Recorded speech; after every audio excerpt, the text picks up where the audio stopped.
وہ جو چاند کو روشنی سے بھر کر آسمان کو ستاروں سے سجا دیتا ہے، وہ تمہیں بھی ایسے سکون سے بھر دے گا کہ پھر کوئی درد تمہیں نہ ستائے گا۔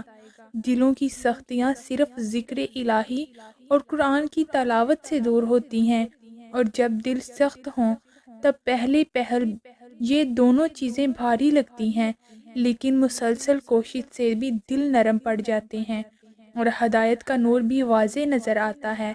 اللہ ہمیشہ اپنے پسندیدہ بندوں کو آزماتا ہے، کیونکہ جن پر اللہ کی رحمت زیادہ ہوتی ہے، امتحان بھی انہی کے سخت ہوتے ہیں۔ کبھی کبھی انسان کا یقین اتنا زیادہ ہوتا ہے کہ سب کچھ ختم ہونے کے بعد بھی وہ اللہ کی طرف سے ہونے والے کسی معجزے کے انتظار میں ہوتا ہے۔ کچھ فیصلے بڑے سخت ہوتے ہیں جو صرف اللہ کے لیے کیے جاتے ہیں۔ ان کے لیے دل کو قربان کرنا پڑتا ہے، اور دل جب قربان ہوتا ہے نا تو ٹوٹ بھی جاتا ہے، لیکن اس کے ٹوٹنے کی جو تکلیف ہوتی ہے نا وہ آپ کو رب کی طرف متوجہ کرتی ہے۔ اور جب جب روتے ہیں نا اور کہتے ہیں اللہ بس آپ کے لیے کیا ہے، تو اللہ کی محبت، رحمت، شفقت آپ کو گھیر لیتی ہے۔ آپ جان بھی نہیں پاتے آپ کو کیا مل جاتا ہے۔ جب اس نے کن فرمانا ہوتا ہے تبھی وہ چاہتا ہے کہ میرا بندہ آ کر مجھے منائے اور میں اس کی مانگی ہوئی دعا پر راضی ہو جاؤں۔ اس سے بڑی خوش قسمتی کی بات کیا ہو سکتی ہے کہ وہ خود ہمارا انتخاب کرتا ہے۔ اکثر مایوسی کا احساس تمہیں راہ حق سے ہٹا دیتا ہے۔ اس سے نہ صرف تمہاری زندگی متاثر ہوتی ہے بلکہ تمہارے ارادے بھی کمزور ہوتے ہیں۔ مایوس نہ ہو کیونکہ ہر رات کے بعد سورج نکلتا ہے۔ مایوس نہ ہو کیونکہ ہر کامیابی کا راستہ ہمیں مشکل سے گزرتا ہے۔ مایوس نہ ہو کیونکہ ہر دیر کے پیچھے خیر کا پہلو ضرور پوشیدہ ہوتا ہے۔ تم جب جب اللہ پر توکل بڑھاؤ گے تو ایسے ویسے ویسے ہر مصیبت کا حل پیدا کرے گا۔ اللہ فرماتا ہے وہی ہے جو تم پر بارش نازل کرتا ہے اور مایوسی کے بعد اپنی رحمت اور برکت پھیلا دیتا ہے۔ بے شک اللہ پر توکل ایک بہت بڑی رہنمائی اور سکون کی دعا ہے۔ اللہ تو سب کا ہے، لیکن جب اس کے آگے سجدہ ریز ہوتے ہیں تو ایسا لگتا ہے جیسے اللہ صرف میرا ہے، صرف مجھے وہ دیکھ رہا ہے، صرف مجھے وہ سن رہا ہے، صرف میں اور میرا اللہ ہے۔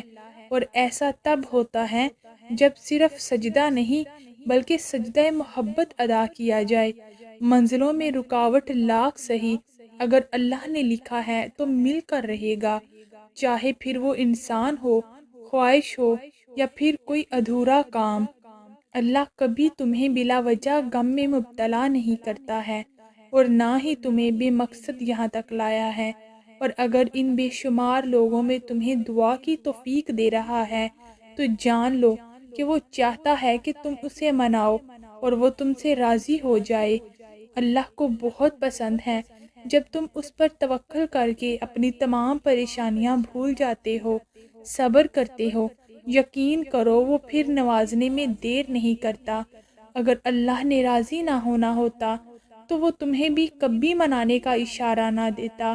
دعا کی توفیق ملنا قبولیت کی سب سے بڑی دلیل ہے۔ جب تمہیں لگے کہ بس اب تمہاری برداشت ختم ہونے کو ہے تو جان لو کہ آزمائش اپنے اختتام پر ہے، کیونکہ اللہ کا وعدہ ہے کہ وہ برداشت سے زیادہ بوجھ نہیں ڈالتا۔ تمہیں پتہ ہے جب بات ناممکنات پر آ کر رک جاتی ہے نا تب میرا رب کہتا ہے ان اللہ علی کل شیء قدیر۔ فاصلہ آپ کا اللہ سے ہے، اللہ کا آپ سے نہیں۔ جسے آپ میلوں کی دوری سمجھ رہے ہیں وہ تو بس آپ کی ایک پکار کی دوری پر ہے۔ جو آواز دیوار کے اس پار نہیں جا سکتی وہ رب اسے 7 آسمانوں کے اس پار بھی سن لیتا ہے۔ جس نے یہ دل بنایا ہے اس سے بہتر اس دل کا حال اور کون جان سکتا ہے۔ آپ اس پر توکل رکھ کر چلیں تو صحیح۔ آپ کی ایک دعا آپ کے اور معجزوں کے درمیان آنے والی ہر رکاوٹ کو چیر دیتی ہے۔ تو پھر توکل رکھیں، وہ انہیں ہی وسیلہ بنا دے گا جو آپ کے لیے رکاوٹ بنے ہوئے ہیں۔